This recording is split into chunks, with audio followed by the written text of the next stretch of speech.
성도님들 반갑습니다. 오늘도 로마서 말씀을 통하여서 복음을 우리에게 들려주시고 복음이 우리 삶 가운데 어떻게 역사하는지 살펴보길 원합니다.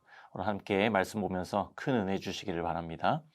하나님 말씀 보겠습니다. 로마서 15장 1절부터 13절까지의 말씀입니다. 믿음이 강한 우리는 믿음이 약한 사람들의 약점을 돌보아 주어야 합니다. 우리는 자기에게 좋을 대로만 해서는 안 됩니다. 우리는 저마다 자기 이웃의 마음에 들게 행동하면서 유익을 주고 덕을 세워야 합니다.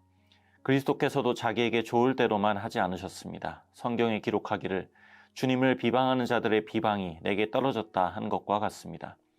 무엇이든지 전에 기록한 것은 우리에게 교훈을 주려고 한 것이며 성경이 주는 인내와 위로로서 우리로 하여금 소망을 가지게 하려고 한 것입니다. 인내심과 위로를 주시는 하나님께서 여러분이 그리스도 예수를 본받아 같은 생각을 품게 하시고 한 마음과 한 입으로 하나님 곧 우리 주 예수 그리스도의 아버지께 영광을 돌리게 해주시기를 빕니다. 그러므로 그리스도께서 하나님의 영광을 드러내시려고 여러분을 받아들이신 것과 같이 여러분도 서로 받아들이십시오. 내가 말하는 것은 이러합니다. 그리스도께서는 하나님의 진실하심을 드러내시려고 할례를 받은 사람의 종이 되셨으니 그것은 하나님께서 조상에게 주신 약속들을 확증하시고 이방 사람들과 긍휼히 여기심을 받아서 하나님께 영광을 돌리게 하시려고 한 것입니다. 기록된 바 그러므로 내가 이방 사람들 가운데서 주님께 찬양을 드리며 주님의 이름을 찬미합니다 한 것과 같습니다. 또 이방 사람들아 주님의 백성과 함께 즐거워하여라 하였으며 또 이 모든 이방 사람들은 주님을 찬양하여라 모든 백성들아 주님을 찬양하여라 하였습니다. 그리고 이사야가 말하기를 이새의 뿌리에서 싹이 나서 이방 사람을 다스릴 이가 일어날 것이니 이방 사람은 그에게 소망을 둘 것이다 하였습니다. 소망을 주신 하나님께서 믿음에서 오는 모든 기쁨과 평화를 여러분에게 충만하게 해주셔서 성령의 능력으로 소망이 여러분에게 차고 넘치기를 바랍니다. 아멘. 우리가 신앙생활을 하다 보면 믿음이 자랍니다. 자라게 하시는 하나님의 은혜 속에서 우리는 오늘도 믿음이 자라기를 또한 사모해야 하는 줄 믿습니다.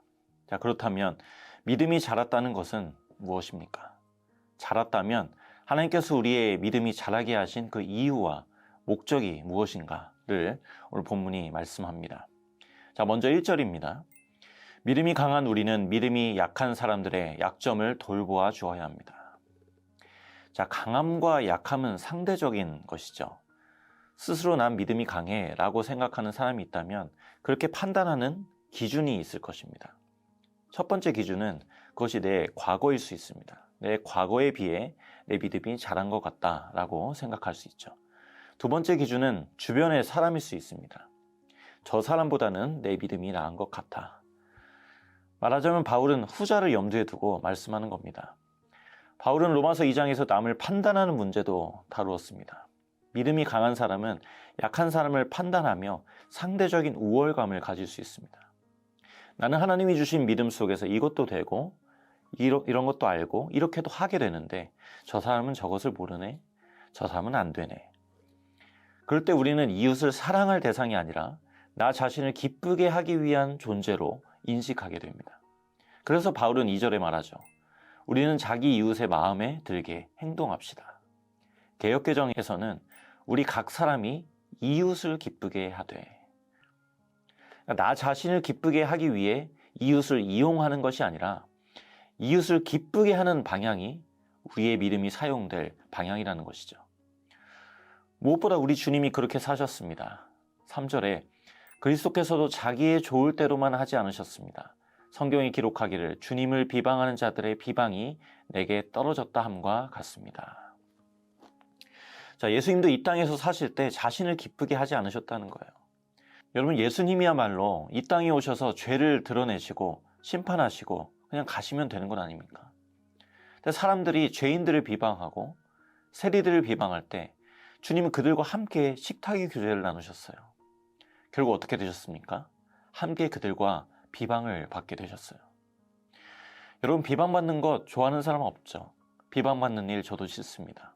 누구에게나 두려운 일입니다.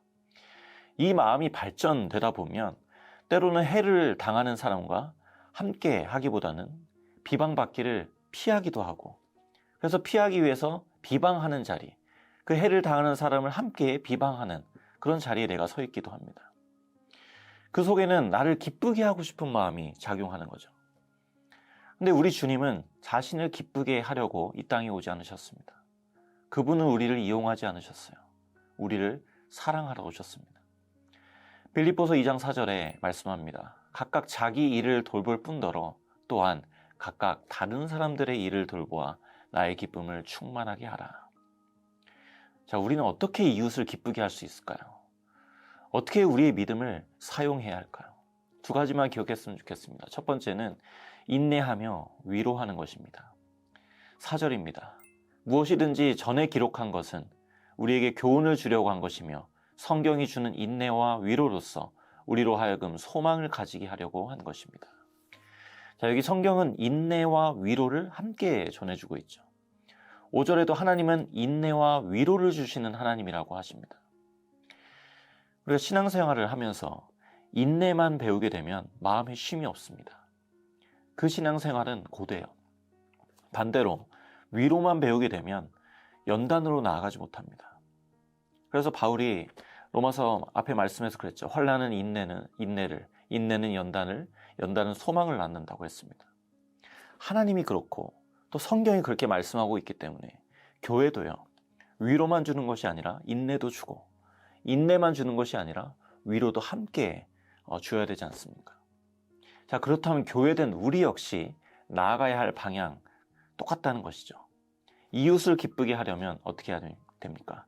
인내해야 해요. 여러분, 한 교회 공동체 속에서 함께 있기만 해도 좋은 분이 있습니다. 늘 같이 있고 싶고 만나면 나에게 힘이 되고 격려가 되는 그런 분들이 있습니다.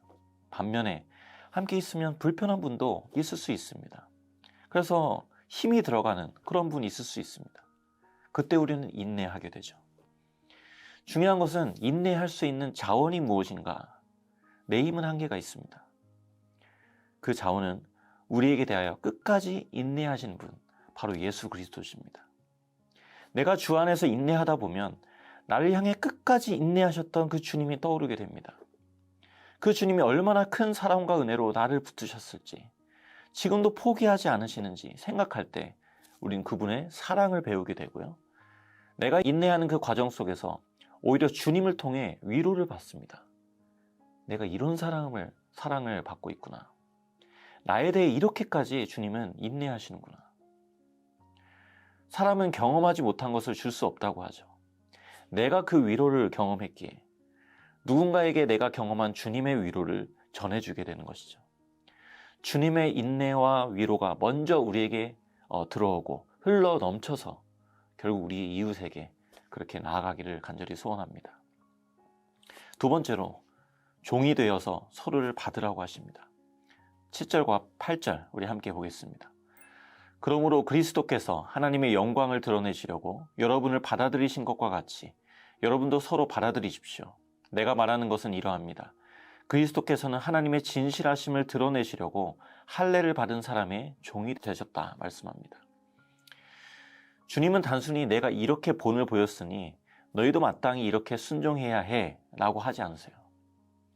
앞에서 1장 4절에 바울은 이미 전제했습니다. 믿어 순종하게 하려는 것이다. 자, 다른 종교는 명령하고 순종하라 하고 하면 끝입니다. 하지만 기독교는 다릅니다. 하나님께서 명하셨지만 인간이 그것을 지키지 못했어요. 그것이 구약의 역사입니다. 근데 그런 인간을 대신하여 모든 하나님의 명령에 순종하신 예수 그리스도, 그분이 하신 일, 복음을 듣고 믿어지면 또한 그 믿음이 순종으로 이끌게 되더라는 겁니다.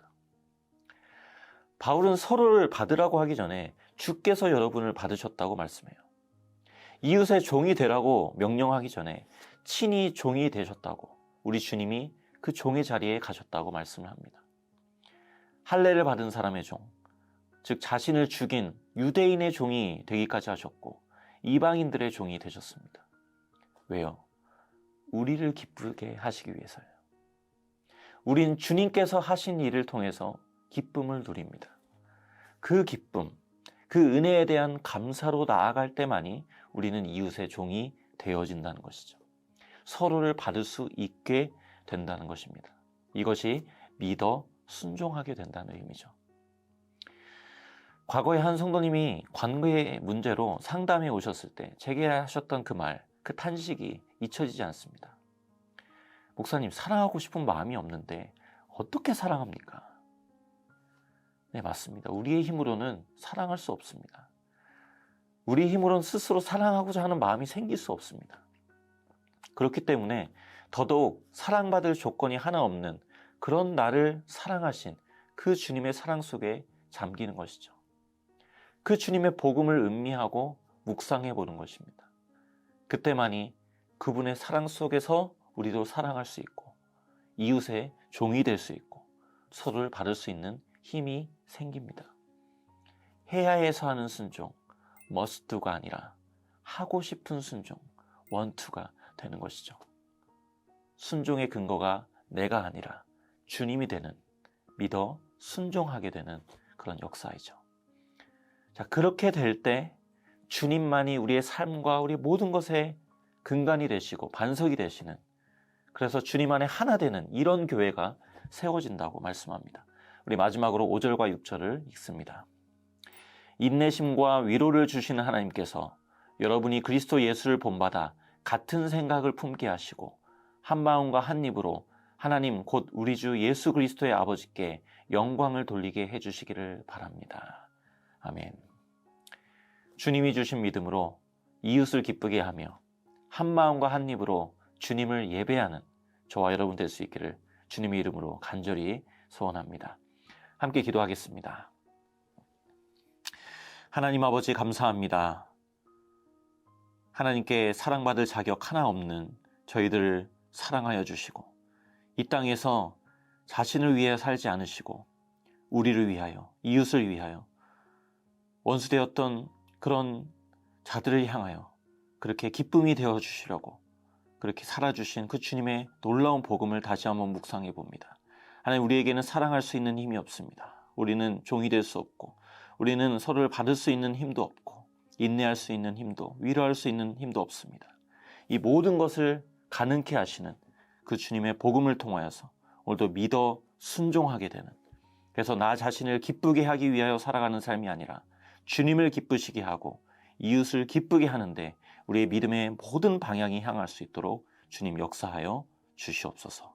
오늘도 복음 가운데 승리하는 우리 모든 성도님 될 수 있기를 간절히 소원하며 이 모든 말씀 살아계신 예수 그리스도의 이름으로 기도드립니다. 아멘.